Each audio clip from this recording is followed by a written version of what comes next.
لو ماروكو كاين بزاف هما ديال الاغاني حتى هما اللي هما كنغنيوهم في العراسات بحال زين اللي عطاك الله. شحال من واحد كيسحبوا واش مغربيه هي اغنيه جزائريه. صافي دابا ما غتبقاش تهضر معنا سليمه كاع. شكون اللي كان في الشعبي؟ كان شي شعبي؟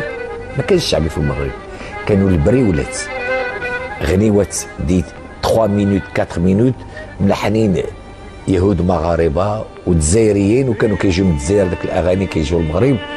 شوف تاريخ تطوان غتلقاو تما الاسماء ديال الجزائر ديال بحثوا في تاريخ تطوان او العائلات الجزائريه مكتوبه عند الاستاذ بن داود. هي الضرب الغرناطي يعني هي مستحدثه في المغرب، وانه معروف في المغرب بالدزيري او الجزائري، يعني اصل التسميه ناتج عن تاثير الجزائر في المغرب، في تأثير الجزائر في المغرب من خلال بعض المعلمين الذين كانوا يتوافدون على المغرب، وخصوصا مثل مسان مثلا. يمكن أن نستحضر هنا علما، وهو محمد بن الغبريط، قدم إلى المغرب في 24 وأسس مدرسة لتعليم الطرب الغرناطي في الرباط. وهذه اللي جاوا من الجزائر ربما بحال مثلا قفطة بالظلمة، ظلمة هذيك الجزائر. نعم بحال نشا عاود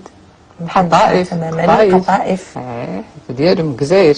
بالنسبه للمقروط بالضبط، يعني على حسب انا اللي كنسمع انه كان من الجزائر، كيجي من الجزائر، الاصل ديالو جزائري.